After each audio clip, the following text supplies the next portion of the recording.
दर्पणदृश्यमाननगरी तुल्यन्निजान्तर्गतं पश्यन्नात्मनि मायया बहिरिवोद्भूतं यथा निद्रया यस्साक्षात् कुरुते प्रबोधसमये स्वात्मानमेवाद्वयं तस्मै श्रीगुरुमूर्तये नमः इदं श्रीदक्षिणामूर्तये बीजस्यान्तरिमाङ्कुरो जगदिदं प्राङ्निर्विकल्पं पुनः मायाकल्पितदेशकालकलना वैचित्र्यचित्रीकृतम् मायावीव विजृम्भयत्यपि महायोगी वयस्वेच्छया तस्मै श्रीगुरुमूर्तये नमः इदं श्रीदक्षिणामूर्तये तस्मै श्रीगुरुमूर्तये नमः इदं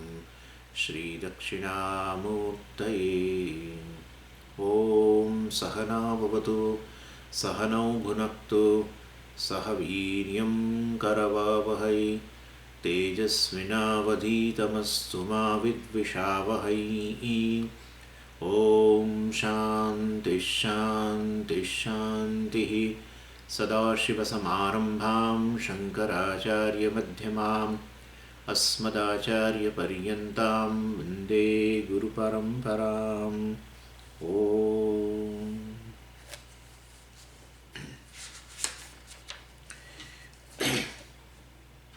13મો શ્લોક છે પંચદશીમાં. સ્વયં ભ્રમોऽપि સંવાદી યથા સમ્યક્ ફલપ્રદઃ બ્રહ્મતત્ત્વોપાસનાપી તથા મુક્તિફલપ્રદા. એટલે આપણે આ પહેલા 12 શ્લોકોની અંદર આ સંવાદી બ્રહ્મ અને વિસંવાદી બ્રહ્મ બંને વિશે વાત કરી. સંવાદી બ્રહ્મ એટલે જે ભ્રમ છેવટે ફાયદો કરાવે, વિસંવાદી ભ્રમ જે નુકસાન કરે. જેમ કે રજ્જુ પર સર્પનો ભ્રમ થયો તો એ વાસ્તવની અંદર છેવટે ભય ઉત્પન્ન કરે, પરસેવો છૂટી જાય વગેરે વગેરે. આના માટે એ નુકસાન કરતા થયો. પરંતુ આ આપણે સંવાદી ભ્રમ જોયા, એમાં પ્રત્યક્ષ વગેરેના ઉદાહરણો જોયા. પ્રત્યક્ષ છે અનુમાનના સ્તરે, અને પાછું આપણે શાસ્ત્રનું પણ ઉદાહરણ જોયું. જેમાં કરીને ઉપાસનાની અંદર પણ આપણે આવું કરીએ છીએ. ઉપાસનામાં આપણે ભ્રમ જ કરીએ છીએ ને. હોય છે એક લિંગ, પથ્થર, અને એની ઉપર આપણે શિવજીનો અધ્યારોપ કરીએ છીએ અને ઉપાસના કરીએ છીએ, પણ છેવટે ફાયદો જ થાય છે એ ઉપાસના કરવાથી. અને એટલે કેટલાક ભ્રમ છે એ આવી રીતે છેવટે ફાયદો કરતા હોય છે. એવાને સંવાદી ભ્રમ કહેવામાં આવે છે. અને અહીંયા આ અહમ બ્રહ્માસ્મિ નિર્ગુણ ઉપાસના જે છે એ ભ્રમ છે. ખરેખર વાસ્તવની અંદર ઉપાસના, બ્રહ્મની ઉપાસના શક્ય નથી. નિર્ગુણ બ્રહ્મની ઉપાસના, ઉપાસનામાં ઉપાસ્ય ઉપાસક વચ્ચે ભેદ તો હોય જ છે. હવે તમે નિર્ગુણ બ્રહ્મની વાત કરતા હો તો એમાં તો ભેદ જ ક્યાં છે? વાસ્તવમાં ઉપાસક અને ઉપાસ્ય બંને બ્રહ્મ છે. તો પછી અહમ બ્રહ્માસ્મિ એવી નિર્ગુણ ઉપાસના ભ્રમ જ કહેવાય ને. ખરેખર એવું થઈ શકે એવું જ નથી. એટલે છતાં પણ આ ભ્રમ છેવટે ફાયદો કરનારું નીવડે છે એ આપણે જોઈ રહ્યા છીએ, ને એના બધા ઉદાહરણો જોયા. અર્થાત એ જ્ઞાનમાં પરિણમે છે, મોક્ષમાં પરિણમે છે વગેરે વગેરે. અને માટે વાસ્તવની અંદર આ જે અહમ બ્રહ્માસ્મિની વૃત્તિ જે છે, અહમ બ્રહ્માસ્મિ વૃત્તિની આવૃત્તિ કરવાનું કહે છે, સંવાદી બ્રહ્મની આવૃત્તિ કરવાનું કહે છે. આ નિધિધ્યાસન નથી. નિધિધ્યાસનમાં તો દેહાત્મ ભાવનામાંથી વિપરીત, દેહાત્મ ભાવના જે વિપરીત ભાવના છે એમાંથી મુક્ત થવા માટે જ્ઞાન છે. પરંતુ વાસ્તવમાં વારંવાર હું દેહ છું, હું મન છું, હું બુદ્ધિ છું, એ પ્રકારે વારંવાર અનાદિકાળની વાસનાઓને લીધે એ ભૂલ થતી હોય છે. પરંતુ એને આપણે આ રીતે સુધારતા હોઈએ છીએ. એ નિધિધ્યાસન છે. પણ આ તો જ્ઞાન નથી એવું માને છે એવી વ્યક્તિ માટે વાત કરી રહ્યા છે. એ વાસ્તવમાં બધું જાણે છે, પણ એ કહે છે કે ના, હજુ મને જ્ઞાન નથી, માટે હું નિધિધ્યાસન કરવા તૈયાર નથી. મારામાં થોડી ઇન્ફોર્મેશન છે કે આવું શાસ્ત્ર કહે છે કે હું બ્રહ્મ છું વગેરે, પણ હું એ સ્વીકારતો નથી કે મારામાં જ્ઞાન છે.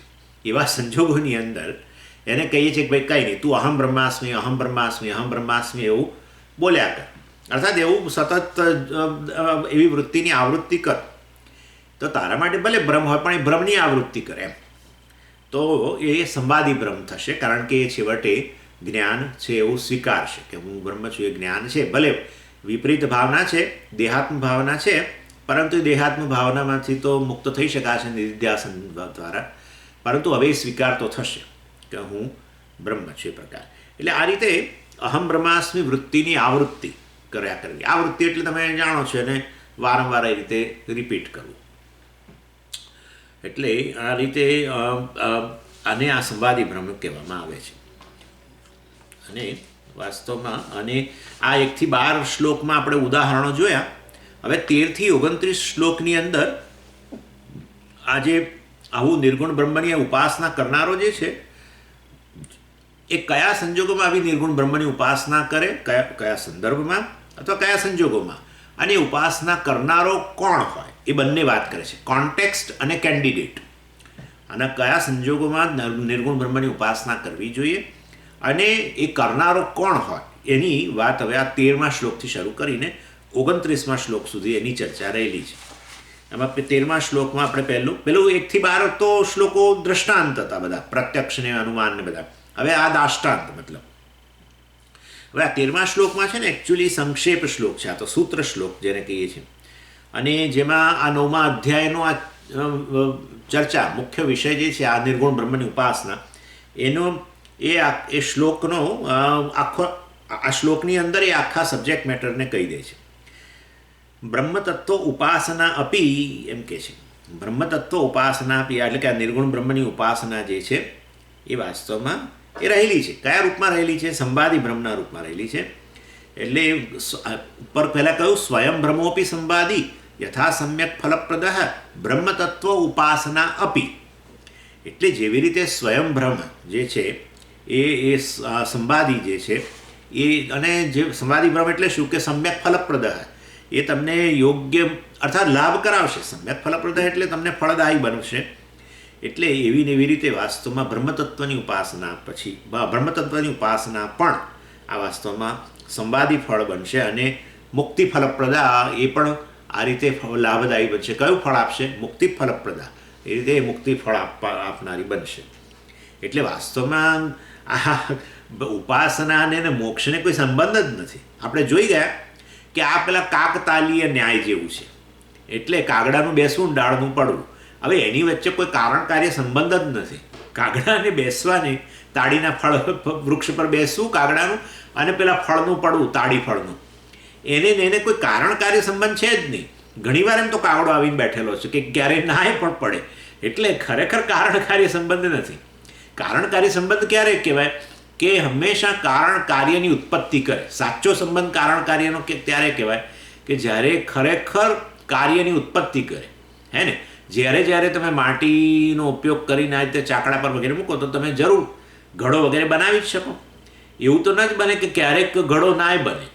ના બને તો એ પેલી સ્કિલને લીધે ના બને, પરંતુ એમાં શક્યતા રહેલી જ છે કે માટીમાંથી ઘડો બને જ, સોનામાંથી ઘરેણું બને જ. એમાં એટલે એવી કોઈ શક્યતા નથી કે ન બને. એટલે ત્યાં કારણ કાર્ય સંબંધ વાસ્તવિક છે. પણ કાગડો જેટલી વાર ડાળી ત્યાં બેસે તાડીના વૃક્ષ પર એટલી વાર પેલું ફળ પડે એવું તો કંઈ જોવા મળતું નથી. એટલે એ કારણ કાર્ય સંબંધ દેખાય છે ખરો આમ પેલાનું બેસવું ને પડવું આનું. એટલે આમ કારણ કાર્ય સંબંધ દેખાય છે પણ ખરેખર નથી. એવું ને એવું નિર્ગુણ બ્રહ્મની ઉપાસના અને મોક્ષને સંબંધ જ નથી. ઉપાસના કારણ બને અને મોક્ષ કાર્ય બને એવું નથી. પણ આપણે અહીંયા જાણે કે એ વસ્તુ આવો એ આપણે ગણીએ છીએ, કારણ કે નિર્ગુણ બ્રહ્મની ઉપાસના જે છે એ વાસ્તવમાં આવી રીતે કારણ કાર્ય સંબંધ ધરાવતું સ્વયં બ્રહ્મ. એટલે નિર્ગુણ બ્રહ્મની ઉપાસના વાસ્તવમાં એક ભ્રમ જ છે, પણ છતાંય એ ભ્રમ કે આ વસ્તુ આ મોક્ષ ફળ પ્રદાન કરવા માટે શક્તિમાન બને છે. કેવી રીતે શક્તિમાન બને છે? તો કે એ વ્યક્તિ હવે સ્વીકારશે, પેલો અદૃષ્ટ પ્રતિબંધ દૂર થશે એટલે હવે આ વ્યક્તિ સ્વીકારશે કે હા જરૂર મારામાં જ્ઞાન છે, પરંતુ વિપરીત ભાવના છે, વારંવાર દેહાત્મ ભાવના થાય છે, માટે હું નિધિધ્યાસન દ્વારા એમાંથી મુક્ત બનું, વિપરીત ભાવનામાંથી મુક્ત બનું. પરંતુ પહેલાં સ્વીકારે તો ખરો, અને સ્વીકાર અત્યાર સુધી નહોતો કરતો, પરંતુ આવી ઉપાસનાને કારણે પેલો અદૃષ્ટ પ્રતિબંધ હતો એ દૂર થઈ ગયો અને એને કારણે હવે એ સ્વીકારશે. અને એ રીતે ઉપાસના મોક્ષનું સાધન બનશે એમ કહેવાનો આશય છે. એટલે રીતે કારણ કાર્ય સંબંધ ગણે છે, જાણીતો મતલબ કે શું જેને કહીએ આપણે ઉપર છલ્લો કહીએ ને, ઉપર છલ્લો કારણ કાર્યનો સંબંધ. ખરેખર કારણ કાર્ય સંબંધ નથી. કારણ જ્ઞાન છે, જ્ઞાનથી મોક્ષ મળે એ વાસ્તવમાં જ્ઞાન કારણ છે અને મોક્ષ કાર્ય છે, એ વસ્તુ સમજી શકાય. પણ ઉપાસના અને મોક્ષને એવો સંબંધ નથી. એનીવે, એટલે આ રીતે અહીંયા બે વસ્તુ કહે છે કે ભાઈ નિર્ગુણ બ્રહ્મની ઉપાસના રહેલી છે અને ઉપાસના અને ભ્રમ જે છે એ શા માટે કહીએ છીએ એ વસ્તુ, આ બંને વસ્તુ હવે સમજાવશે. આ જે મુખ્ય બે ટોપિક છે આ 9મા અધ્યાયની અંદર, નિર્ગુણ બ્રહ્મની ઉપાસના છે, શક્ય છે, અને એ નિર્ગુણ બ્રહ્મની ઉપાસના કેવી રીતે ભ્રમ છે, આ બંને વસ્તુ વિશે અહીંયા ચર્ચા રહેલી છે. અને એ છેક આ શ્લોક, આ અધ્યાયના અંત સુધી, હવે આ 14મા શ્લોકથી હવે શરૂ કરીને 13મા શ્લોકમાં તો આ ખાલી આમ સંક્ષેપમાં કહી દીધું કે આવું છે અહીંયા આ વિષય, અને 14મા શ્લોકથી શરૂ કરીને અધ્યાયના અંત સુધી 134મા શ્લોક સુધી આ બે જ ટોપિક છે. નિર્ગુણ બ્રહ્મની ઉપાસના શક્ય છે અને એ ભ્રમાત્મક છે, ભ્રમ જ છે, પરંતુ સંવાદી ભ્રમ છે. એ છેવટે આ રીતે લાભદાયક સાબિત થશે, મોક્ષ પ્રદાન કરવામાં સક્ષમ બનશે, એ વસ્તુ બતાવે છે. એટલે સમ્યક ફલપ્રદ, શ્લોકમાં કહ્યું સમ્યક ફલપ્રદ, એટલે આવો સંવાદી ભ્રમ જે છે, સ્વયં બ્રહ્મ આપી સંવાદી, એ આવો સમ્યક ફળ એટલે યોગ્ય ફળ આપવા માટે કેપેબલ છે. યથા એટલે જેવી રીતે આ બધું મેં બતાવ્યું આગળના બધા પૂર્વોના ઉદાહરણોની અંદર કે જેવી રીતે સંવાદી ભ્રમ જે છે એ લાભદાયક બને છે, એવી ને એવી રીતે બ્રહ્મતત્વ ઉપાસના પણ સંવાદી ભ્રમ છે અને એ પણ લાભદાયક બને છે. શું, કઈ રીતે? મુક્તિ ફલપ્રદા, મુક્તિનું ફળ આપવા માટે લાભદાયક છે. એટલે એને તમારે આમ અન્વય કરવો હોય તો યથા સંવાદી બ્રહ્મ સ્વયં બ્રહ્મ અપી સમ્યક ફલપ્રદ ભવતી, જેવી રીતે સંવાદી ભ્રમ પોતે ભ્રમ હોવા છતાં, સ્વયં બ્રહ્મ પોતે ભ્રમ હોવા છતાં પણ સમ્યક ફલપ્રદ સારું ફળ પ્રદાન કરે છે, લાભદાયક બને છે, એવી ને એવી રીતે બ્રહ્મતત્વ ઉપાસના આપી, નિર્ગુણ બ્રહ્મતત્વ ઉપાસના આપી સંવાદી બ્રહ્મ, અને એ સંવાદી બ્રહ્મ છે છતાં પણ મુક્તિ ફલપ્રદા ભવતી, આ મુક્તિનું ફળ આપે છે. આ રીતેનો આ શ્લોકનો અન્વય આ રીતે કરવો જોઈએ. એટલે આમ તમે જુઓ તો વેદાંતના બધા સિદ્ધાંતોને અહીંયા એની એ બધાને નેવે મૂકી દીધા કહીએ ને આપણે, એના જેવું છે. વેદાંતનો સિદ્ધાંત ઉપાસનાથી મોક્ષ મળે આવું કોઈ દાડો આપણે સાંભળ્યું જ નથી.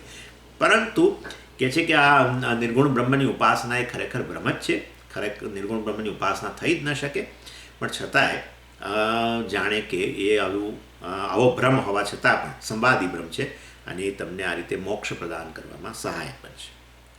એટલે આ રીતે બહુ જ ઇન્જિનિયસલી આ આખું એસ્ટાબ્લિશ કરે છે આપણા વિદ્યારણ્ય સ્વામી. ચાલો 14મો શ્લોક. વેદાંતેભ્યો બ્રહ્મતત્વમ અખંડૈકરસાત્મકમ પરોક્ષમવગમ્યૈતત અહમસ્મિત્યુપાસતે.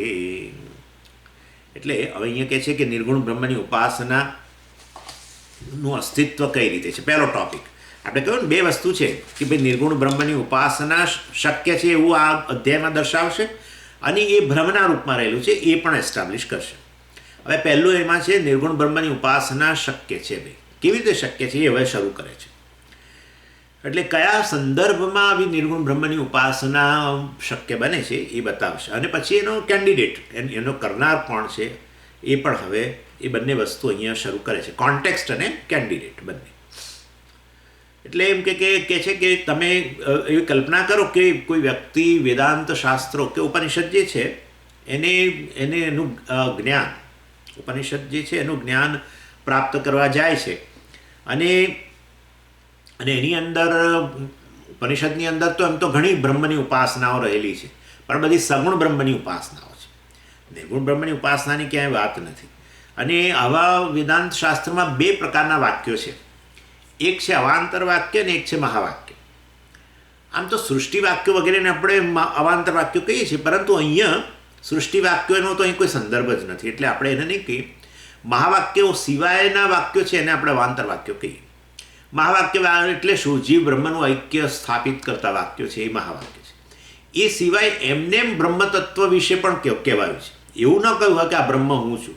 જેમ કે મુંડકોપનિષદની અંદર કહ્યું અદ્રેશ્યમ અગ્રાહ્યમ અચક્ષુશ્રોત્રમ અપાણીપાદમ વગેરે વગેરે બ્રહ્મનું વર્ણન કર્યું આ રીતે. બ્રહ્મ એ ક્યારેય પ્રત્યક્ષનો વિષય બનતો નથી. બ્રહ્મને હાથ પગ નથી, બ્રહ્મને આ નથી, ચક્ષુ અને શ્રોત્ર નથી, વગેરે વગેરે. કઠોપનિષદમાં કહ્યું અશબ્દમ અસ્પર્શમ અરૂપમ અરસમ નિત્યમ અગંધવત વગેરે વગેરે. બ્રહ્મ કોઈ આવો શબ્દ સ્પર્શ રૂપ રસ ગુણ વગેરે ધરાવતું નથી. હવે આ બધામાં એવું નથી કહ્યું કે એ બ્રહ્મ હું છું. આવા જે મંત્રો જે છે એમાં એ બ્રહ્મનું જીવ સાથે એકે બતાવ્યું નથી.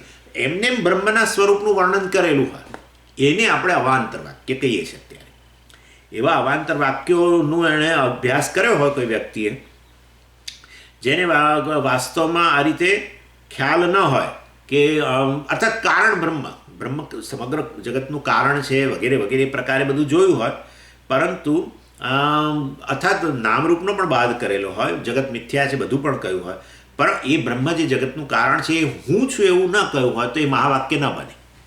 અને એવા તો બધા કેટલાય વાક્યો છે કે જેમાં બ્રહ્મને જગતનું કારણ બતાવ્યું હોય, જગત મિથ્યા છે એવું કહ્યું હોય ને એ મિથ્યા જગતનું કારણ બ્રહ્મ છે વગેરે વગેરે બધી વાત કરી હોય, પણ એ બ્રહ્મ હું છું એવું ન કહ્યું હોય તો એવા વાક્યોને આપણે અવાંતર વાક્યો કહીશું.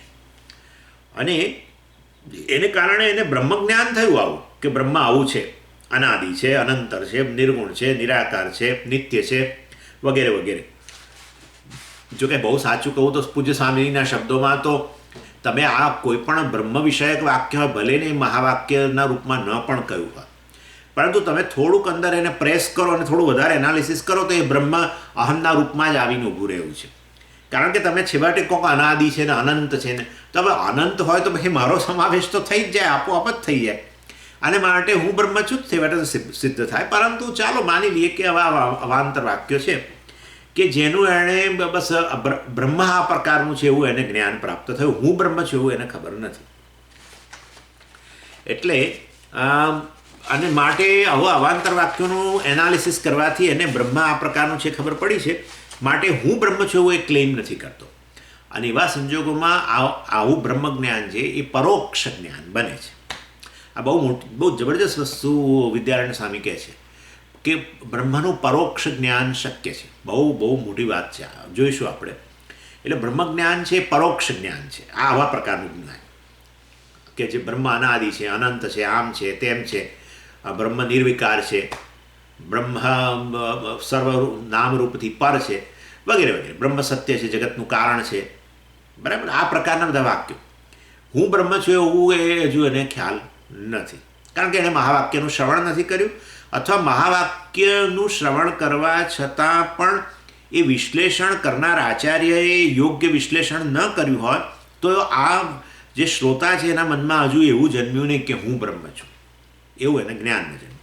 અથવા તો આચાર્યએ તો વિશ્લેષણ સરસ કર્યું, પણ આ વ્યક્તિના મનમાં બ્લોક, કોઈ અદૃષ્ટ પ્રતિબંધને કારણે, પ્રત્યવાયને કારણે, એ પાપને કારણે, પ્રત્યવાય એટલે એ પાપ જ છે એક પ્રકારનું, એ પ્રત્યવાયને કારણે એનામાં એ વસ્તુ ન જન્મી કે હું બ્રહ્મ છું. આ 3 કારણો છે ન આવું થવાના, કે ત્વમપદ વિચાર જે છે એ યોગ્ય રીતે ન કરેલો હોય, અથવા તો યોગ્ય વિચાર આચાર્યએ એનું વિશ્લેષણ યોગ્ય રીતે કર્યું હોય પરંતુ અનામાં એ પ્રકારે ન જન્મે, અથવા તો પછી મહાવાક્યનું શ્રવણ જ ન થયું હોય કે જેમાં તત અને ત્વમનું ઐક્ય બતાવ્યું હોય, એવું શ્રવણ જ ન થયું હોય. આપણે માનીએ છીએ કે એવું કદાચ બન્યું હોય. એવા સંજોગોમાં એ બ્રહ્મ આવું છે, નિત્ય છે, આ છે, તે છે, શબ્દ અશબ્દ છે, અસ્પર્શ છે, વગેરે વગેરે બધું બોલે છે, પરંતુ એ બ્રહ્મ હું છું એવું એ નથી કહેતો. અને માટે એ વ્યક્તિનામાં બ્રહ્મજ્ઞાન પરોક્ષ જ્ઞાન છે એવું કહેવાય. આ પરોક્ષ એટલે અહમના રૂપમાં રહ્યું છે નહીં, અપરોક્ષ અહમ જ છે ને, અહમ અપરોક્ષ છે. અને માટે બ્રહ્મનું અપરોક્ષ જ્ઞાન એટલે શું? હું બ્રહ્મ છું એ પ્રકારનું જ્ઞાનને અપરોક્ષ જ્ઞાન કહેવાય. પરંતુ એવું જ્ઞાન નથી, એને માટે એને પરોક્ષ જ્ઞાન છે એવું કહીશું. અર્થાત એ પોતાની જાતને બ્રહ્મના રૂપમાં જોતો નથી, પણ કયા રૂપમાં જુએ છે? તો અહંકારના રૂપમાં જુએ છે, પોતાને અહંકારના રૂપમાં જુએ છે. અને માટે હું મુક્ત છું એવું એ કહેવા તૈયાર નથી, હું બ્રહ્મ છું એવું કહેવા તૈયાર નથી. તેવા સંજોગોની અંદર આવો કેન્ડિડેટ જે છે, આવો જે વ્યક્તિ છે, જે આવ્યો છે ખરો ઉપનિષદનું શ્રવણ કરે, આચાર્ય પાસે બધું કરી રહેલો છે, પરંતુ જેને આવો પ્રત્યય જન્મ્યો નથી કે હું બ્રહ્મ છું. ભલે પછી વિપરીત ભાવના છે તો બરાબર છે, નિધિધ્યાસનથી જશે, પણ પહેલાં મને આ જ્ઞાન જન્મ્યું એટલું તો કે એ જ કહેવા તૈયાર નથી. બ્રહ્મ આવું છે એવું કહેવા બધું તૈયાર છે, પણ હું બ્રહ્મ છું એ પ્રકારનું જ્ઞાન મને છે એવું સ્વીકારવા તૈયાર નથી. એવા સંજોગોની અંદર આપણે એને કહીએ છીએ ભાઈ કંઈ નહીં, અહમ બ્રહ્માસ્મિ અહમ બ્રહ્માસ્મિ અહમ બ્રહ્માસ્મિ અહમ બ્રહ્માસ્મિ એવી વૃત્તિની આવૃત્તિ કર્યા કર, બસ. સમજી ગયા? આ નિર્ગુણ બ્રહ્મની ઉપાસના. એટલે કયા સંજોગોમાં નિર્ગુણ બ્રહ્મની ઉપાસના શક્ય બને, કોણ આવી ઉપાસના કરે, એવું બધું જો તમારો પ્રશ્ન હોય તો અમે તમને આ ઉત્તર આપીએ છીએ. સમજી ગયા? એટલે એ અહીંયા કહેવાનો અહીંયા એમનો આશય છે. આ એનો કોન્ટેક્ટ છે આખો 134માં શ્લોક સુધી બધું બતાવશે નિર્ગુણ બ્રહ્મની ઉપાસના કેવી રીતે કરવી અને કોણ એનો અધિકારી છે વગેરે વગેરે, અને છેવટે કેવી રીતે જ્ઞાનમાં પરિણમે છે ને આ બધી વસ્તુ એ બતાવે છે.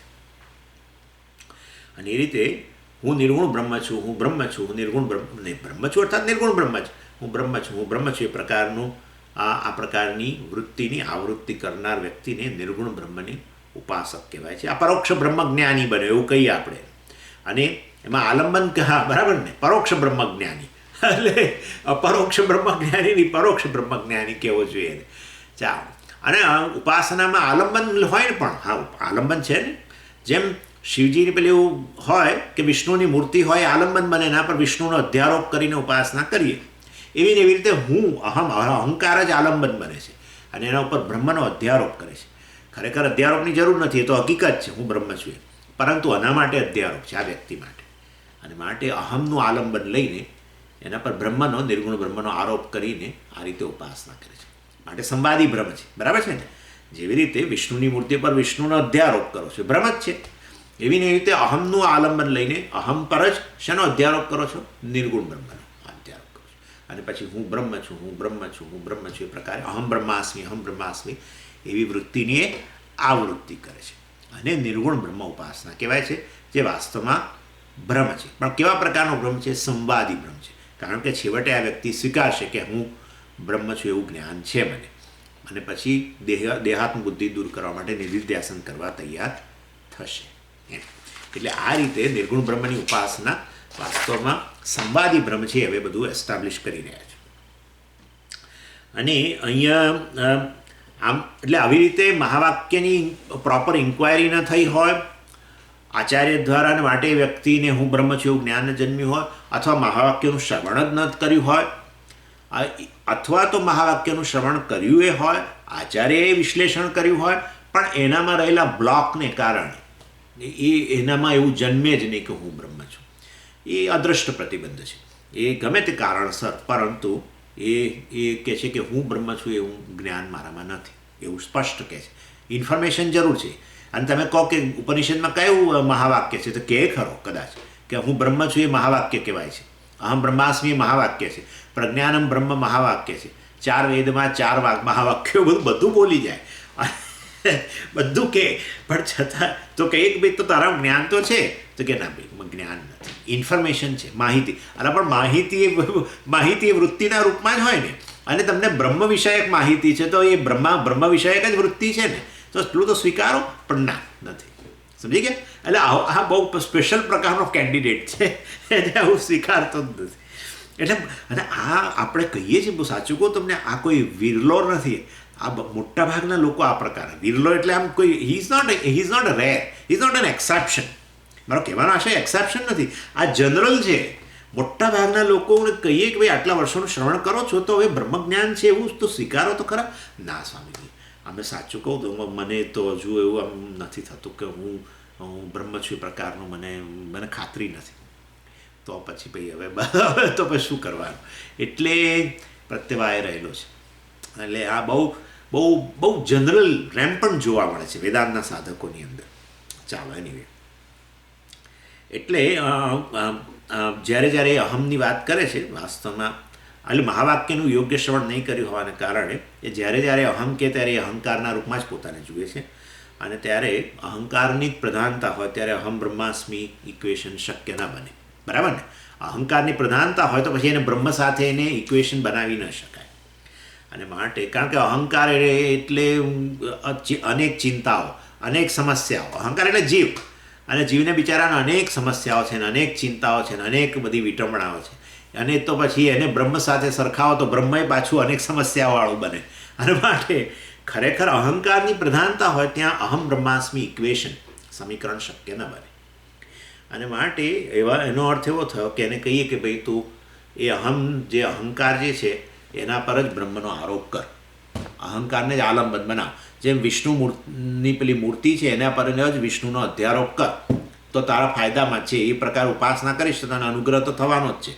અને આ સંવાદી બ્રહ્મ છે. એવી રીતે આ અહંકાર, તું માનું છું કે તું અહંકાર જ છું, તું જીવ જ છું, જન્મ મૃત્યુને અધીન છું, પુણ્ય પાપ વાળો છું, અનેક પ્રકારના સંબંધો વાળો છું, ને બધી સંબંધોમાં તને સમસ્યાઓ છે, તને હજારો ચિંતાઓ છે, રાત્રે ઊંઘ નથી આવતી, બધું તારા વિશે જે કહું છું એવો અહંકારને જ આલંબન બનાવીને એના પર નિર્ગુણ બ્રહ્મનો અધ્યારોપ કર, વાંધો નહીં.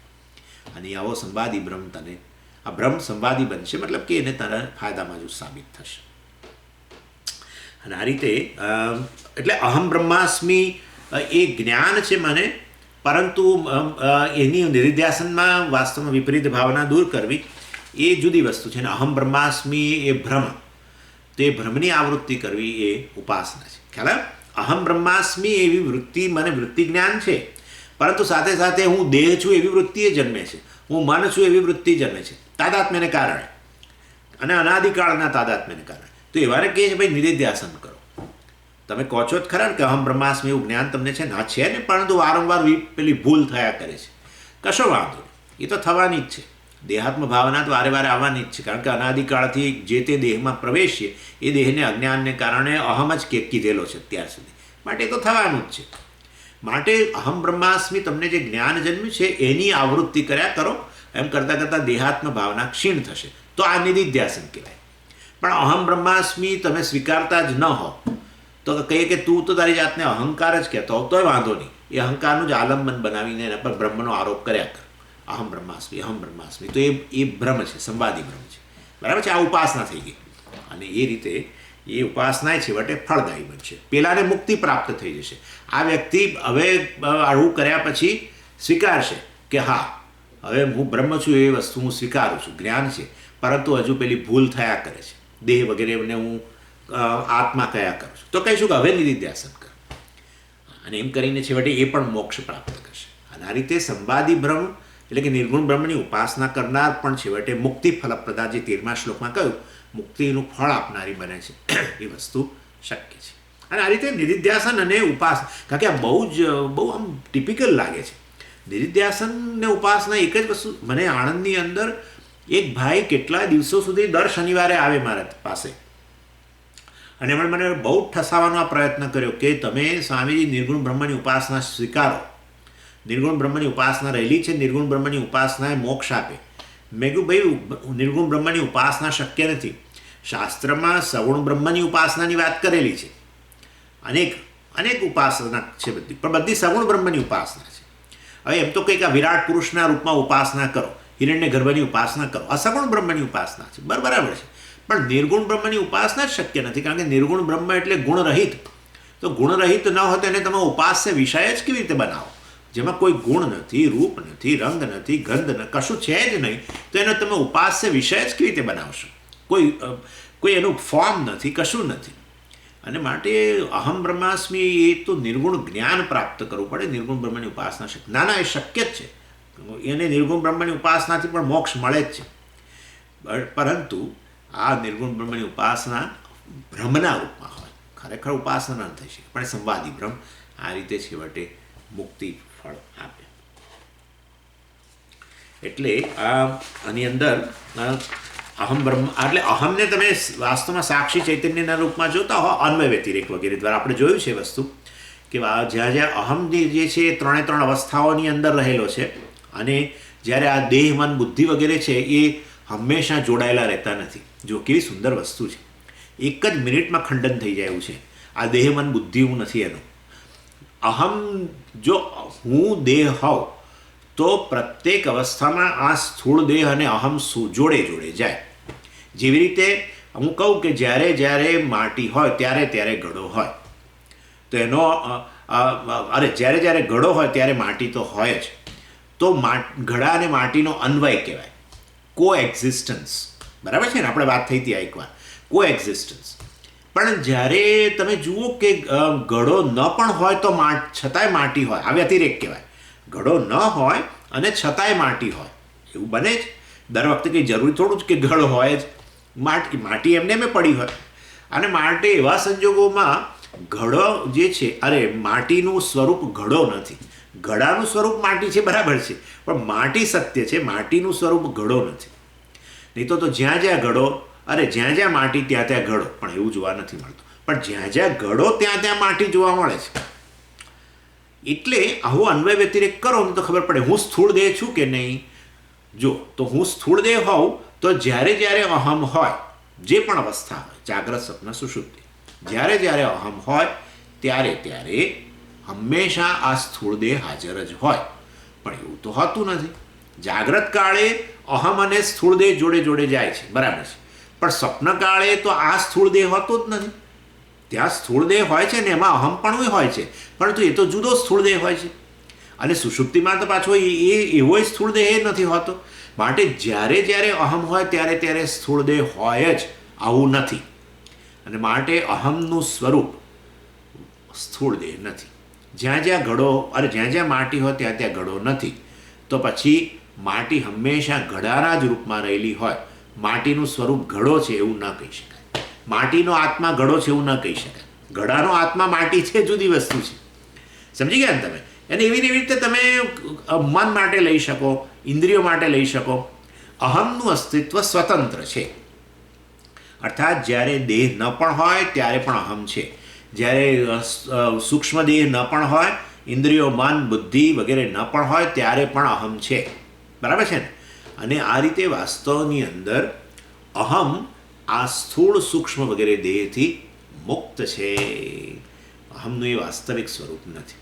અને આ રીતે તો પછી અહંકાર જે છે, જે આ તાદાત્મ્ય પામેલો છે સ્થૂળ સૂક્ષ્મ દેહ સાથે, એ અહંકાર એ મારું વાસ્તવિક સ્વરૂપ નથી. અહમનું વાસ્તવિક સ્વરૂપ એ અહંકારનો સાક્ષી જે છે એ મારું વાસ્તવિક સ્વરૂપ છે.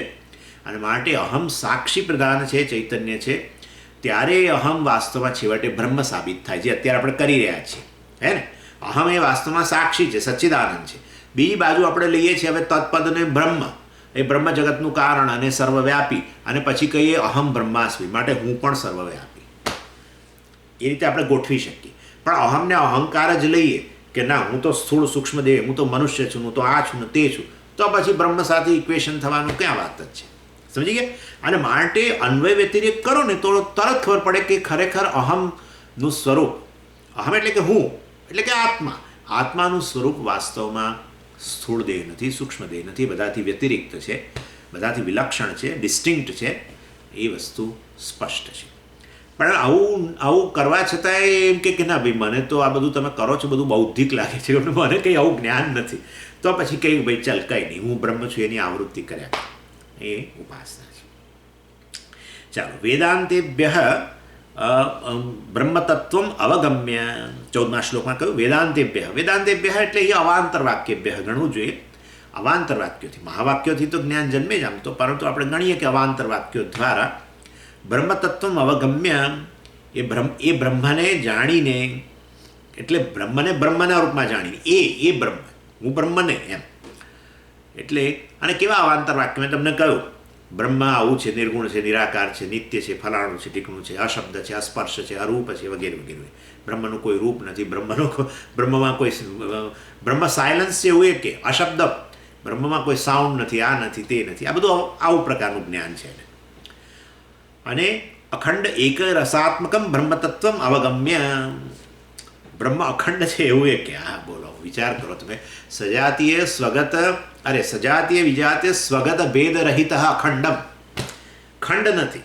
ખંડ એટલે શું? જેમાં કોઈ ભેદ નથી, સજાતીય ભેદ નથી, બ્રહ્મ જેવું બીજું કશું નથી, બ્રહ્મથી અન્ય, વિજાતીય, બ્રહ્મથી અન્ય કશું નથી. અને સ્વગત એટલે બ્રહ્મમાં એક, ભલે બ્રહ્મ એક જ હોય પરંતુ એમાં અનેક વિભાગ હોય, અનેક અવયવ હોય. જેમ શરીર એક જ છે અત્યારે, પણ અનેક અવયવ છે, વિવિધ અવયવ, ઢગલાબંધ. એવી રીતે એને આને સ્વગત ભેદ કહેવાય. ભલે ને એક હોય પણ છતાં અનેક ભેદ. અને એટલે એવા સ્વગત ભેદ પણ એની બ્રહ્મમાં નથી, કારણ કે બ્રહ્મ નિરવય છે.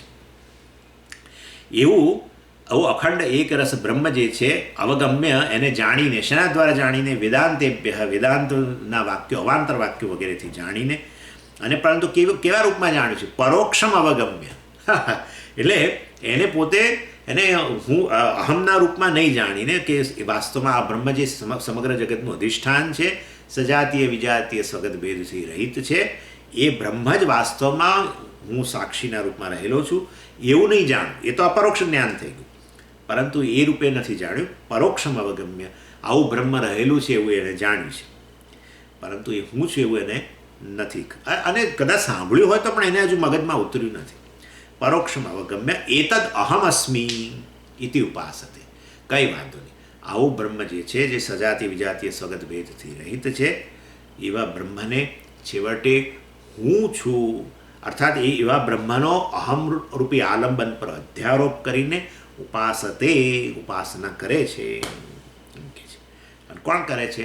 નિર્ગુણ બ્રહ્મનો ઉપાસક. અને કોણ છે આ કેન્ડિડેટ? કેવો છે?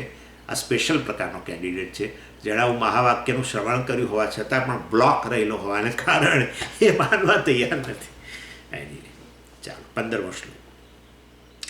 પ્રત્યગ વ્યક્તિમ અનુલિખ્ય શાસ્ત્રાદ વિષ્ણવાદિમૂર્તિવત અસ્તિ બ્રહ્મેતિ સામાન્ય જ્ઞાનમત્ર પરોક્ષધી.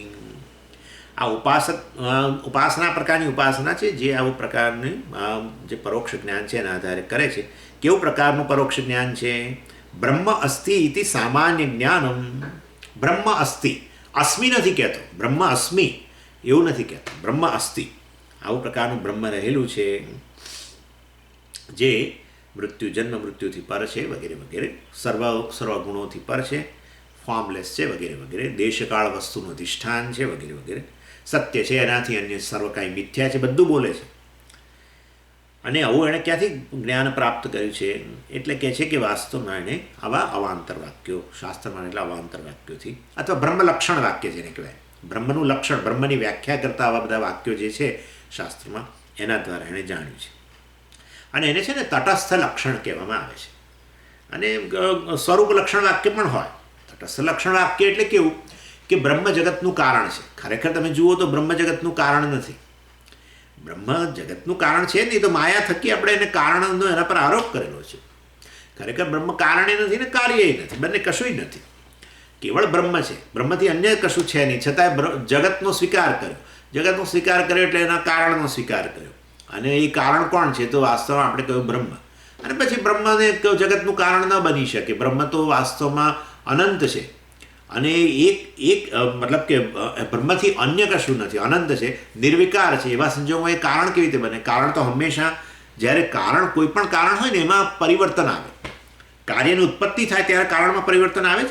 ગઈકાલે જ મેં કહ્યું કે તમે સોનામાંથી ઘરેણું બનાવો ત્યારે ચાલો ને સોનું જ રહે છે, આપણે માનીએ, સ્વરૂપથી કોઈ ફેર નથી પડતો, પણ આકાર તો બદલાવ. પહેલાં બિસ્કિટના રૂપમાં હતું, કે પહેલાં કોઈ લગડીના રૂપમાં હતું, એમાંથી હવે બંગડીના રૂપમાં આવ્યું. થોડો ફેર તો પડ્યો જ ને. દૂધમાંથી દહીં બનેમાં બહુ મોટો ફેર પડી ગયો. એટલે કાર્યની કે સર્જનની વાત આવે એટલે વિકાર તો આવે જ, એ આકારમાં કે સ્વરૂપમાં. પહેલાંમાં સ્વરૂપમાં વિકાર આવી ગયો. દૂધમાંથી દહીં બન્યું, એમાં દૂધ હવે રહ્યું જ નહીં. જ્યારે સોનાની લગડીમાંથી તમે બંગડી બનાવી તો હજુ સ્વરૂપથી એવું ને એવું રહ્યું, પણ આકાર તો બદલાવે. એટલે કોઈક પ્રકારે તો વિકાર આવે જ, છેવટે પરિણામ આવે. એટલે બ્રહ્મ તો નિર્વિકાર છે. તો એવા સંજોગોમાં એમાંથી કશાની ઉત્પત્તિ થઈ શકે જ નહીં, કશું સર્જન જ શક્ય નથી. અને એ કારણ માટે સર્જનનું કારણ બને જ નહીં. જેવું સોનું કારણ બને, દૂધ કારણ બને, એવું આ બની શકે એમ છે જ નહીં. તો પછી તમે આ જગતનું કારણ કોણ હશે? એટલે પછી કહીએ કે ભાઈ વાસ્તવમાં જગતનું કારણ બ્રહ્મથી સિવાયનું પણ બીજું કંઈક હોવું જોઈએ, જે બ્રહ્મથી અભિન્ન હોય એવી કોઈક વસ્તુ છે, એ આ જગતના રૂપમાં અભિવ્યક્ત થાય છે. માટે પછી પેલી માયાને આપણે લઈ આવીએ વચ્ચે, અને પછી ઇન શોર્ટ એટલે એ રીતે આપણે કહેતા હોય છે. એટલે જગતનું કારણ, બ્રહ્મ જગતનું કારણ છે, એ બ્રહ્મની વ્યાખ્યા તટસ્થ લક્ષણ કહેવાય. કારણ કે ખરેખર કારણ નથી, અને છતાંય કારણનો અધ્યારોપ કર્યો. જેમ કે અહીંયા દાખલા તરીકે મારું આ જે પ્લેસ છે એના પર અત્યારે કાગડો બેઠો હોય, અને કોઈ પેલા ડાઇનિંગ હોલ પાસેથી કે જે આ પેલો કાગડો બેઠેલો છે એ સ્વામીજીનો રૂમ છે. બરાબર છે, વાત તો બરાબર છે, ઓળખાણ કરાવી દીધી કે મારો રૂમ ક્યાં રહેલો છે વગેરે. પણ એ કંઈક કાગડો હંમેશ માટે તો બેસવાનો નથી.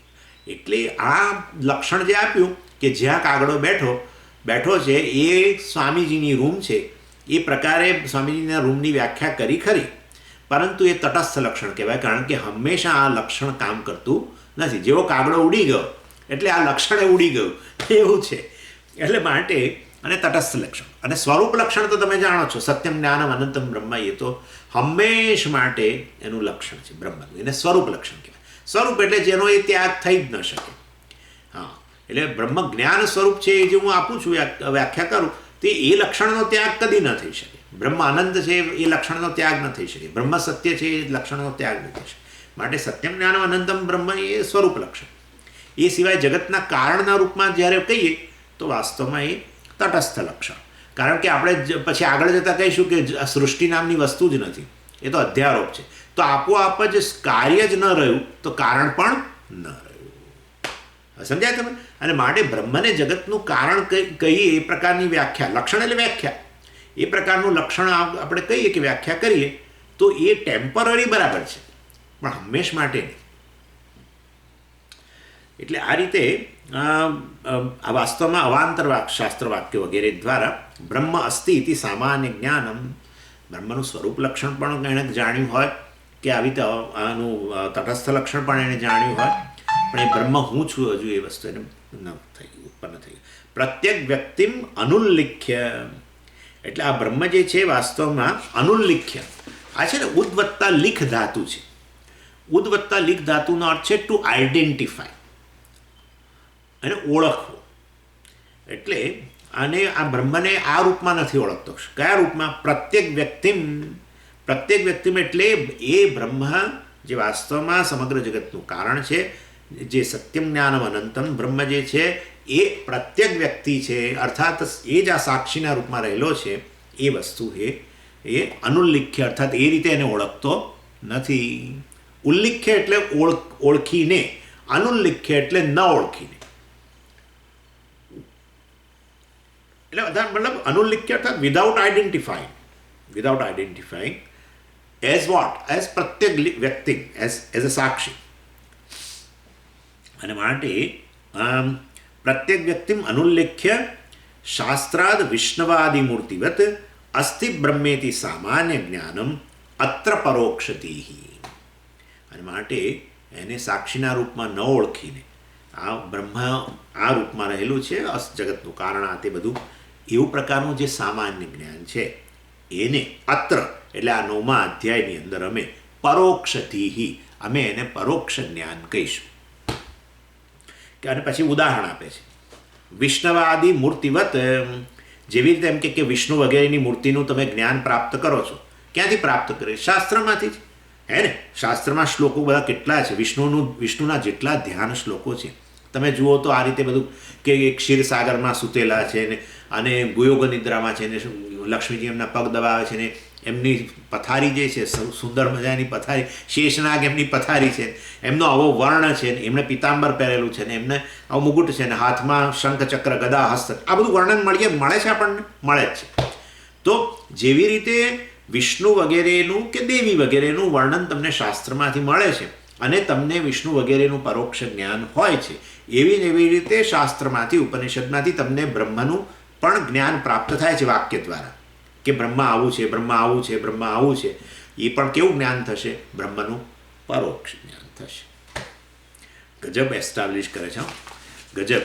કારણ કે એટલા બધા વેદાંતના આચાર્યો છે જે બ્રહ્મનું પરોક્ષ જ્ઞાન સ્વીકારતા નથી, ઇન્ક્લુડિંગ આપણા સ્વામીજી. પણ આ તો આપણા સ્વામીજી પણ, પૂજ્ય સ્વામીજી પણ નથી સ્વીકારતા. પણ એટલે આ રીતે વિદ્યાર્થી સ્વામી બહુ ઇન્જિનિયસલી વેદાંતના સિદ્ધાંતોનું કોઈ ખંડન કર્યા વગર બહુ સરસ રીતે વેદાંતનું પરોક્ષ જ્ઞાન રહેલું છે એ વસ્તુ બતાવે છે. એટલે વિષ્ણુ વગેરેનું તમને જે જ્ઞાન પ્રાપ્ત થાય છે કે શંખચક્ર ગદા પદ્મ ધરાવનારા છે, આવા શ્યામ છે, ફલાણા છે, પિતાંબર પહેરેલું છે, કૌસ્તુભ મણિ ધારણ કરેલો છે, હે ને, અને આ રીતે લક્ષ્મીજી એમના હૃદયમાં હંમેશા બિરાજમાન છે, અને આવું યોગ નિદ્રામાં રહેલા છે, શેષ શૈયા પર, આવું બધું જે વર્ણન તમે મળે છે એને આપણે ભ્રમ થોડો કહીશું, ના જ કહીએ. એટલે એ વિષ્ણુ તમે આવા જોયા નથી તમારી આંખોથી, એક બતાવશે, કહેશે, તો પછી છતાંય આપણે એને જ્ઞાન તરીકે સ્વીકારીએ છીએ, પરોક્ષ જ્ઞાન કહીએ. એવી ને એવી રીતે બ્રહ્મ અસ્થિ, આ પ્રકારનું બ્રહ્મ અશબ્દમાં સ્પર્શમાં આ રીતે બધું જે બ્રહ્મનું જ્ઞાન એને આ વ્યક્તિને છે એ કેવું જ્ઞાન છે? પરોક્ષ જ્ઞાન છે. કારણ કે પ્રત્યેક વ્યક્તિમ અનુલ્લિખ્ય, અર્થાત એ પ્રત્યેક વ્યક્તિ એટલે એ આ સાક્ષીના રૂપમાં રહેલો છે, અહમ જે સાક્ષી છે એના રૂપમાં રહેલો છે, એવું એણે એના રૂપમાં ઓળખ્યું નથી. અનુલ્લિખ્ય એટલે એને ઓળખ્યું નથી. અને એ વસ્તુ વધારે હવે એ સમજાવે છે આગળ. આમ તો હવે વધારે જરૂર નથી કે આ વિષ્ણુ જ્ઞાન એ પરોક્ષ જ્ઞાન છે એવું કહેવાની જરૂર નથી, પણ છતાંય સમજાવે છે 16મો શ્લોકમાં. ચતુર્ભુજાદ્યવગતૌ અપિ મૂર્તિમનુલ્લિખન અક્ષય પરોક્ષ જ્ઞાન્યેવ ન તદા વિષ્ણુમીક્ષતે. એટલે કે આ વિષ્ણુનું જ્ઞાન પરોક્ષ જ્ઞાન જે પહેલાં એસ્ટાબ્લિશ કરે છે આ 16મા અને 17મા શ્લોકમાં, અને પછી કહેશે કે એવી ને એવી રીતે આ વ્યક્તિને ઉપનિષદમાંથી બ્રહ્મનું પરોક્ષ જ્ઞાન પ્રાપ્ત થાય છે.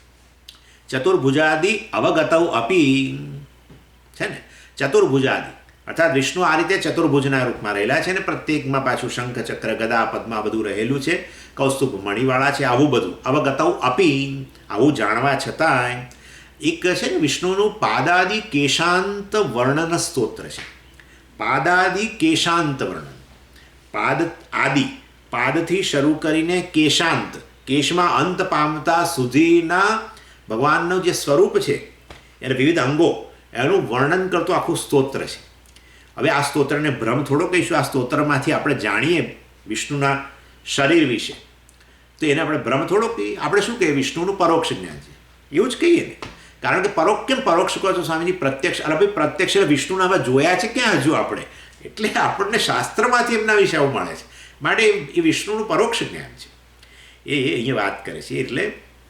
એટલે કે છે ચતુર્ભુજાદિ અવગતૌ અપી મૂર્તિમ અનુલ્લિખન, છતાંય વિષ્ણુના શરીર જે છે અક્ષય મૂર્તિમ અનુલ્લિખન, અક્ષય એટલે ઇન્દ્રિયો વગેરેથી મૂર્તિ એટલે વિષ્ણુનું શરીર, અનુલ્લિખન નહીં ઓળખીને, અર્થાત આવું વિષ્ણુનું શરીર હજુ એણે દર્શન કર્યા નથી, ભગવાને એને એવા દર્શન નથી આપ્યા, એટલે આવું વિષ્ણુનું શરીર એની ઇન્દ્રિયોને અત્યારે ગમ્ય નથી.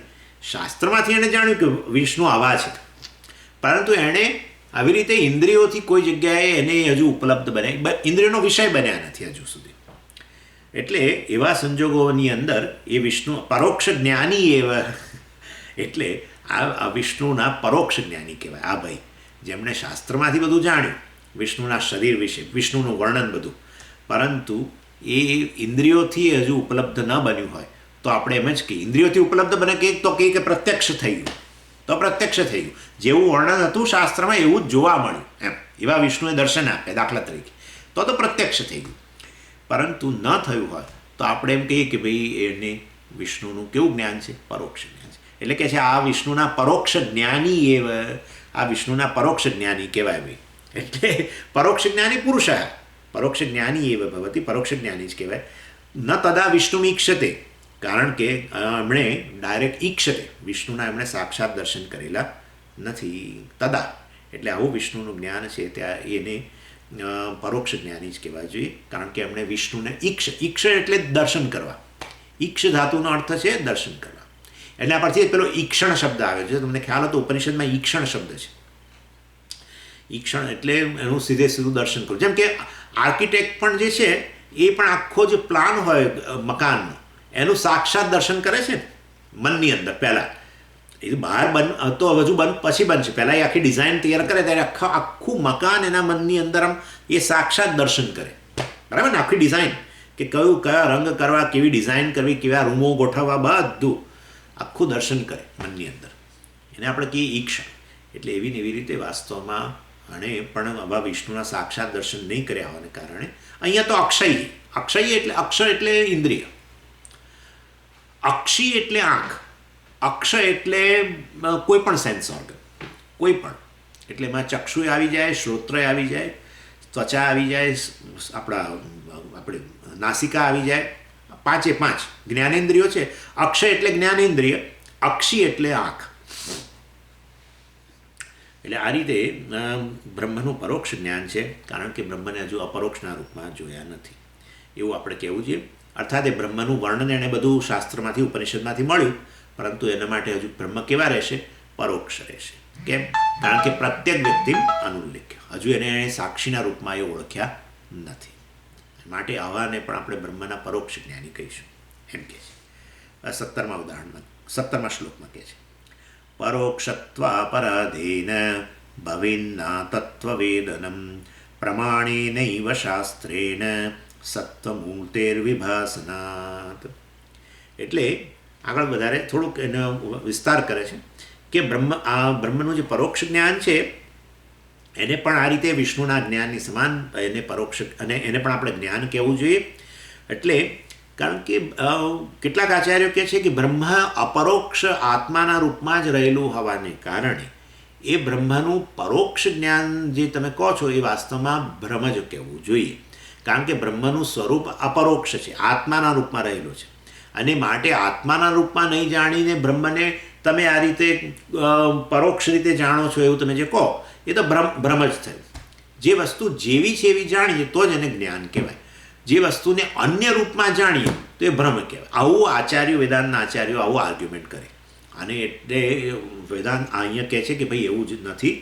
વિષ્ણુને તમે સાક્ષાત ન જોયા હોય પણ છતાંય વિષ્ણુનું વર્ણન પ્રાપ્ત કરીને શાસ્ત્રમાંથી તમે વિષ્ણુના રૂપને ઓળખો છો, વિષ્ણુના રૂપને જાણો છો, તો તમે શાસ્ત્રમાંથી પ્રાપ્ત કરેલી વસ્તુ હોય વિષ્ણુના શરીર વિશેની, એને તમે ભ્રમ કહી શકો કે ન કહી શકો? તો કંઈ ભ્રમ ન કહેવાય, કારણ કે શાસ્ત્રે તમને જ્ઞાન આપ્યું. ભલે તમે સીધું દર્શન નથી કર્યું એ જુદી વસ્તુ છે, પ્રત્યક્ષ નથી થયા જુદી વસ્તુ છે, પરંતુ વિષ્ણુનું જ્ઞાન તમને શાસ્ત્ર જે વેલિડ સોર્સ ઓફ નોલેજ એણે તમને આપ્યું હોય એને તમે ભ્રમ કહી શકો? તો કે ના કહેવાય. બસ, તો કે બ્રહ્મ વિશે પણ ઉપનિષદમાં કહ્યું હોય, એ વ્યક્તિને આ બ્રહ્મનું સામાન્ય જ્ઞાન થયું તો એને તમે ભ્રમ કેવી રીતે કહી શકો? એ પણ પરોક્ષ જ્ઞાન જ કહેવું જોઈએ. સમજ્યા તમે? આ એમનો બહુ બ્રિલિયન્ટ આર્ગ્યુમેન્ટ છે. જે વેદાંતના આચાર્યો કહે છે બ્રહ્મનું પરોક્ષ જ્ઞાન એ ભ્રમ જ કહેવાય, એમના માટે આ કહે છે કે જેવી રીતે વિષ્ણુ વિશે જે પણ તમે જ્ઞાન પ્રાપ્ત કરો, વિષ્ણુના શરીર મતલબ એ વિશે જ્ઞાન પ્રાપ્ત કરો શાસ્ત્રમાંથી, એને તમે ભ્રમ, કારણ કે તો પછી શું થઈ જાય? શાસ્ત્રમાંથી વિષ્ણુ વિશે જાણ્યું છતાં પણ આપણે એને ભ્રમ કહીએ તો પછી શાસ્ત્રની વેલિડિટી ક્યાં રહી? બરાબર છે ને? તો શાસ્ત્રની વેલિડિટી જ ન રહી ને. દાખલા તરીકે આંખથી હું અત્યારે તમને જોઈ રહ્યો હોઉં અને છતાં કહું કે આંખ જે મને દર્શન કરાવે છે એ યોગ્ય નથી, એ ભ્રમ છે, તો પછી એનો અર્થ એવો થયો કે આંખ પ્રમાણ ન રહ્યું. એટલે એ દ્રષ્ટિએ કહે છે કે આવું ન કરવું જોઈએ.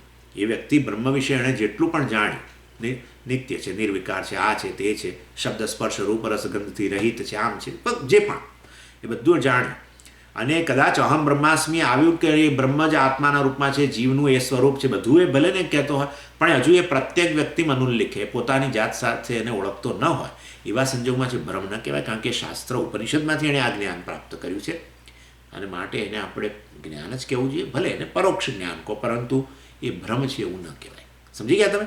આ કહેવાનો અહીંયા આશય છે, આ મુખ્ય આધાર છે અહીંયા જે વિદ્યારણ્ય સ્વામીનો, કેટલાક વેદાંતના આચાર્યો જેને બ્રહ્મના પરોક્ષ જ્ઞાનને જે ભ્રમ કહે છે એની સામે આ એમનો આર્ગ્યુમેન્ટ છે. એટલે કહે છે પરોક્ષત્વ અપરાધેન, એટલે બ્રહ્મનું પરોક્ષ જ્ઞાન એ શક્ય છે, અપરોક્ષ જ્ઞાન શક્ય છે, એટલું જ એમનો કહેવાનો આશય છે. જેમ વિષ્ણુનું પરોક્ષ જ્ઞાન પણ છે શાસ્ત્રમાંથી અને વિષ્ણુને પ્રત્યક્ષ દર્શન પણ કરે, કદાચ એ જેવું એનું વર્ણન છે એવું જ વર્ણનના રૂપ એવા દર્શન એના થાય તો એને વિષ્ણુનું પ્રત્યક્ષ જ્ઞાન પણ થયું અને વિષ્ણુનું પહેલાં પરોક્ષ જ્ઞાન પણ હતું. એવી રીતે બ્રહ્મનું પરોક્ષ જ્ઞાન પણ હોય અને પછી એ બ્રહ્મનું અપરોક્ષ જ્ઞાન પણ શક્ય બને. એને સાક્ષીના રૂપમાં, અહમના રૂપમાં જાણે.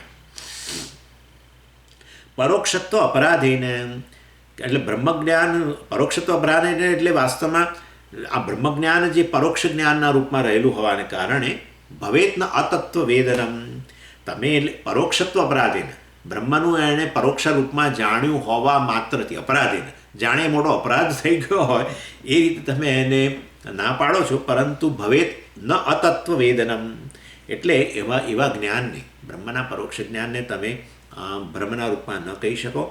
તમે જરૂર કહી શકો કે હજુ એને પૂરું જ્ઞાન થયું નથી. બ્રહ્મનું પૂરું જ્ઞાન શું? અહમના રૂપમાં જાણે કે એ જ આ સાક્ષીના રૂપમાં રહેલો છે, એ જ અહીંયા કુટસ્થના રૂપમાં રહેલો છે, એ જ આત્માના રૂપમાં રહેલો છે, એ પૂર્ણ જ્ઞાન થયું. પણ એવું ન હોય ને ખાલી બ્રહ્મના સ્વરૂપ વિશે એણે જાણ્યું હોય તો ઇનકમ્પ્લીટ બરાબર છે કે ઇનકમ્પ્લીટ છે, પરંતુ એ ભ્રમ છે એવું ન કહેવું છે. કારણ કે કેમ? તો કહે છે પ્રમાણેન શાસ્ત્રેણ એવ વિભાસનાત, પ્રમાણેને શાસ્ત્રેને, જે શાસ્ત્ર એના માટેનું પ્રમાણ છે એના દ્વારા એણે આવું પરોક્ષ જ્ઞાન પ્રાપ્ત કર્યું છે, અને માટે એને ભ્રમ ન કહેવું જોઈએ. પ્રત્યક્ષેણ અરે પ્રમાણેન શાસ્ત્રેણ અવાંતર વાક્ય રૂપેણ વિભાસનાથ. વિભાસનાથ એટલે આવું બ્રહ્મનું સ્વરૂપ ક્યાંથી એણે જાણ્યું છે? Vibhasnath it has been revealed, it has been revealed by the shastra, અને શાસ્ત્રથી એણે આવું જાણ્યું હોવાને કારણે એને બ્રહ્મ ન કહેવું છે. જેવી રીતે વિષ્ણુ વિશે જેણે જ્ઞાન પ્રાપ્ત કર્યું છે એ પણ શાસ્ત્રેણ પ્રમાણે. કયું શાસ્ત્ર પ્રમાણે? તો પુરાણ શાસ્ત્ર. પુરાણોમાં વર્ણન હોય ને આવું વિષ્ણુના સ્વરૂપનું, આવું પ્રકારનું, આવું શરીર છે એમનું, આ પ્રકારે ચતુર્ભુજ છે વગેરે વગેરે, બધું પુરાણોમાં વર્ણન હોય. ઉપનિષદમાં કે આવું વર્ણન ના આવે. એટલે એવું એ પુરાણ શાસ્ત્ર દ્વારા એણે જાણ્યું હોય, અને છતાં આપણે એને જ્ઞાન કહેતા હોય. એવી રીતે બ્રહ્મનું પણ પરોક્ષ જ્ઞાન આવી રીતે ઉપનિષદમાંથી એણે પ્રાપ્ત કર્યું. અને એટલે પુરાણ વાક્યોમાં એ વિષ્ણુ સૂક્ત, દાખલા તરીકે વિષ્ણુ સૂક્ત તમે જો એનું ટ્રાન્સલેશન વાંચો તો તમને આ બધું મળે કે વિષ્ણુ આવા આવા રૂપમાં રહેલા છે. તો હવે એને આપણે ભ્રમ તો ન જ કહી શકીએ, કારણ કે વિષ્ણુ તો ભાઈ વિષ્ણુ સૂક્ત જ ભ્રમ થઈ ગયું એવું થઈ જાય, એટલે એવું ન કહી શકાય એમ કે છે. ચાલો, એટલે અને સત્વમૂર્તિ હે વિભાસના. જુઓ, અહીંયા વિષ્ણુની મૂર્તિની વાત ન કરી, સત્વમૂર્તિ કહ્યું, કારણ કે વિષ્ણુ તમે જાણો છો પ્રમાણે માયાના જે રજોગુણ છે એ અંશ સાથે તાદાત્મ્ય કરીને રહેલું બ્રહ્મને આપણે બ્રહ્માજી કહીએ, અને સત્વ આસ્પેક્ટ સાથે જે તાદાત્મ્ય કરીને રહેલું ચૈતન્ય કે બ્રહ્મ જે છે એને આપણે વિષ્ણુ કહીએ. બરાબર ને? કારણ કે ક્રિએશન કરવાનું છે તો રજોગુણ જોઈએ, પાલન કરવાનું છે તો સત્વગુણ જોઈએ. બ્રહ્મ તો નિર્ગુણ છે, એટલે આપણે કહીએ કે માયા સાથે તાદાત્મ્ય પામીને જે આ રીતે સર્જક, પાલક અને લય કરતા બને છે. તો સર્જક ક્યારે બને? તો કે માયાનો જે રજોગુણ અંશ છે એની સાથે તાદાત્મ્ય કરે ત્યારે એ બ્રહ્મ હવે બ્રહ્માજી કહેવાય. અને સત્વગુણ સાથે તાદાત્મ્ય કરે માયાના ત્યારે, અને એવું કરીને જ્યારે સસ્ટેનર, પાલન કરતા બને ત્યારે આપણે એને વિષ્ણુ કહીએ. અને તમોગુણ જે છે, તમોગુણ સાથે તાદાત્મ્ય કરીને રહેલું બ્રહ્મ છે એ દ્વારા એ સંભારક કહેવાય. બરાબર ને? રુદ્ર કહેવાય. એટલે અહીંયા વિષ્ણુ પેલા પાલન કરતા છે ને, અને માટે સત્વમૂર્તિ એ કહ્યું, સત્વ સાથે તાદાત્મ્ય કરીને રહેલું જે બ્રહ્મ છે જેને આપણે વિષ્ણુ કહીએ છીએ, એના માટે એ શબ્દ વાપર્યો સત્વમૂર્તિ. સત્વમૂર્તે હે વિભાસનાથ, એટલે જે વિષ્ણુમૂર્તિના રૂપમાં રહેલા છે એક્ઝામ્પલમાં આપણા, એ શાસ્ત્ર પ્રમાણ દ્વારા એનું જ્ઞાન થાય છે. શાસ્ત્ર પ્રમાણ દ્વારા એનું સ્વરૂપ આપણે જાણીએ છીએ. એવી રીતે નિર્ગુણ બ્રહ્મ જે છે એ પણ શાસ્ત્ર પ્રમાણ દ્વારા જ રિવીલ થાય છે. ભલે આ વ્યક્તિ બિચારો કહેતો નથી કે હું બ્રહ્મ છું, પરંતુ એ બ્રહ્મનું પરોક્ષ જ્ઞાન છે, બ્રહ્મ નથી. 18મો શ્લોક. સચ્ચિદાનંદ રૂપસ્ય શાસ્ત્રાદ્ભાનેપ્યનુલ્લિખન પ્રત્યંચમ સાક્ષિણમ તત્તુ બ્રહ્મ સાક્ષાન્ન વીક્ષતે. સચ્ચિદાનંદ રૂપસ્ય એટલે અહીંયા આ પહેલા જે છે ને 16મા અને 17મા શ્લોકની અંદર વિષ્ણુનું જ્ઞાન એ પરોક્ષ જ્ઞાન છે, બ્રહ્મ નથી, એવું આર્ગ્યુમેન્ટ કર્યો. અને હવે 18મા શ્લોકની અંદર કહે છે કે એવી ને એવી રીતે બ્રહ્મનું પરોક્ષ જ્ઞાન પણ શક્ય બને છે, અને એને આપણે ભ્રમ કહેવો જોઈએ નહીં. એટલે શું કહે છે? સચ્ચિદાનંદ રૂપસ્ય, વાસ્તવમાં આત્મા સચ્ચિદાનંદ રૂપ છે, બ્રહ્મ સચ્ચિદાનંદ રૂપ છે, એવું શાસ્ત્રાર્થ ભાને, એવું શાસ્ત્ર પાસેથી સ્પષ્ટપણે સમજ્યો, અને એવું સમજ્યો હોવાને કારણે આ શાસ્ત્ર પાસેથી આવું સમજ્યો એનું અવાંતર વાક્ય કહીએ. આવું તો કેટલી, મને પોતાને યાદ છે કે આવું શરૂમાં આપણે ક્લાસ ભરતા હોઈએ ને ત્યારે આત્મા સચ્ચિદાનંદ રૂપ છે, હું સચ્ચિદાનંદ રૂપ છું, આવું બધું કરીએ ને તો એક આપણને એવું લાગે કે માહિતી છે આપણે માટે. આપણને એવું ન થાય કે ખરેખર હું સચ્ચિદાનંદ છું, એવું થાય જ નહીં. હું સચ્ચિદાનંદ છું, આ કે જીવ સચ્ચિદાનંદ છે, બધું કહીએ, પરંતુ જાણે કે માહિતીના રૂપમાં જ રહે. શરૂમાં વ્યક્તિ જ્યારે સાંભળતો હોય ત્યારે એને માટે વસ્તુ ખાલી માહિતી જેવું જ લાગે. ખરેખર એ તમે હું સચ્ચિદાનંદ છું એ વસ્તુ, અર્થાત આત્મા સચ્ચિદાનંદ છું એ પર સહેજ વિચાર કરો તો ખબર પડે કે હા, ખરેખર જેને હું અહમ કહું છું એ જ સચ્ચિદાનંદ છે. પરંતુ એટલું બધું આપણે કરતા ન હોઈએ ત્યારે આપણે શરૂમાં જે વેદાંતનું શ્રવણ કરતા હોઈએ ત્યારે એક માહિતી જ જાણ આવતી હોય એવું લાગે આપણને. એટલે એને આપણે એ બધા પર ભ્રમ તો ન જ કહી શકીએ, કારણ કે શાસ્ત્ર તમને એ પ્રદાન કરી રહ્યું છે, અને માટે એને આપણે શું કહેવું જોઈએ? પરોક્ષ જ્ઞાન કહેવું જોઈએ. એટલે આવું સચ્ચિદાનંદ રૂપમાં આત્મા રહેલો છે એવું શાસ્ત્રાર્થ ભાને, એવું શાસ્ત્ર પાસેથી સ્પષ્ટપણે સમજવા છતાંય પ્રત્યંચમ સાક્ષિણમ અનુલ્લેખન, હજુ એણે પ્રત્યંચમ પ્રત્યંચ એટલે વાસ્તવમાં જે અહીંયા અંદર રહેલો અહમ એટલે સાક્ષી, મતલબ એ સાક્ષીના રૂપમાં અનુલ્લેખનને એ સાક્ષીના રૂપમાં નહીં ઓળખ્યો હોવાને કારણે આ બ્રહ્મ અસ્મિ એ પ્રમાણે હજુ કહેવા તૈયાર નથી. અને કદાચ બોલે છે બ્રહ્મ અસ્મિ, અહમ બ્રહ્માસ્મિ, અહમ બ્રહ્માસ્મિ. ઉપનિષદ શેની વાત કરે છે? ભાઈ તું શું ભણ્યા સ્વામી પાસે? એ શાસ્ત્ર આવું કહે છે. સ્વામી એવું બોલતા હતા કે હું અહમ બ્રહ્માસ્મિ, અહમ બ્રહ્માસ્મિ. એટલે પણ હજુ હાફ બેક્ડ છે બિચારો, અર્થાત એને હજુ ખબર નથી અહમ બ્રહ્માસ્મિનો અર્થ એને સ્પષ્ટ થયો નથી. એનીવે, એટલે ત્યારે આવી રીતે ત્વમ પદનો લક્ષ્યાર્થ હજુ એને સ્પષ્ટ થયો નથી. પ્રત્યંચમ એટલે શું? આ ત્વમ પદનો વાચ્યાર્થ છે જીવ અને ત્વમ પદનો લક્ષ્યાર્થ છે હું સાક્ષી. મેં ગઈકાલે કહ્યું હતું આ સવારના ક્લાસમાં કે હું સાક્ષી જે છે, જે આ ત્રણેય શરીરોથી, આ શરીરમાં રહેલો પરંતુ શરીરથી વિલક્ષણ, આ પંચકોશમાં રહેલો પણ પંચકોશથી અતીત, આ ત્રણ અવસ્થાઓનો માં અનુસ્યુત પણ ત્રણેય અવસ્થાઓનો સાક્ષી, જાગ્રત સ્વપ્ન સુષુપ્તિનો. એટલે એ ત્વમપદનો લક્ષ્યાર્થ થઈ ગયો, બરાબર છે? એ ત્વમપદનો લક્ષ્યાર્થ થઈ ગયો અને એને પછી તત્પદના લક્ષ્યાર્થ સાથે ઐક્ય બતાવી. એટલે તદ્બ્રહ્મ સાક્ષાત ન ઈક્ષતે પ્રત્યંચમ સાક્ષિણમ તત્તુ. એટલે પ્રત્યંચમ સાક્ષિણમ એટલે આ રીતે સાક્ષીના રૂપમાં રહેલો છે એ પ્રકારે ન ઓળખવાને કારણે એ બ્રહ્મ સાક્ષાત ન વીક્ષતે. એ બ્રહ્મને સાક્ષાત એટલે બ્રહ્મને સીધું અહમના રૂપમાં ઓળખતો નથી. અર્થાત એના માટે હજુ આ અહમ બ્રહ્માસ્મિ ઇક્વેશન બરાબર બેઠું નથી કોઈ પણ કારણસર. ક્યાં તો આચાર્ય બરાબર વિશ્લેષણ ન કર્યું, ક્યાં તો આચાર્ય વિશ્લેષણ કર્યું પરંતુ એને મનની અંદર પેલો પ્રત્યવાય કે અવરોધને કારણે એને હજુ એ સ્પષ્ટ ન થયું, અથવા અહમ બ્રહ્માસ્મિ વાક્યનું શ્રવણ કરવા જ ન મળ્યું. ખાલી શાસ્ત્રમાં આ બધા અવાંતર વાક્યો છે હજુ એટલું એણે જાણ્યું હોય કોઈ પણ કારણસર. એટલે હજુ એને માટે આ અહમ બ્રહ્માસ્મિ ઇક્વેશન હજુ એના માટે રહ્યું, જાણે કે ઇક્વેશન એના માટે છે નહીં એવું. એવા સંજોગોની અંદર બ્રહ્મ વિશે એણે જે પણ સાંભળ્યું, આત્મા વિશે જે પણ સાંભળ્યું, સચ્ચિદાનંદ છે, આમ છે, તેમ છે, વગેરે વગેરે, એ બધું જ્ઞાન ભ્રમ ન કહેવું જોઈએ, કારણ કે શાસ્ત્રમાંથી સાંભળ્યું છે, આચાર્ય મુખ્યથી સાંભળેલું છે. તો એને માટે એક શું છે? પરોક્ષ જ્ઞાન છે એવું કહેવું જોઈએ, ભ્રમ છે એવું ન કહેવું જોઈએ. નહીં તો શાસ્ત્રનું કોઈ પ્રામાણ્ય નહીં રહે. સમજાય ને? એમ કહે છે. અને પછી આગળ ચર્ચા જે છે 19મા શ્લોકથી હવે આવતી વખતે કરીશું. ઓમ પૂર્ણમદ પૂર્ણમિદમ પૂર્ણાત પૂર્ણમુદચ્યતે પૂર્ણસ્ય પૂર્ણમાદાય પૂર્ણમેવાવશિષ્યતે. ઓમ શાંતિ શાંતિ શાંતિ. હરિ ઓમ શ્રી ગુરુભ્યો નમઃ. હરિ ઓમ.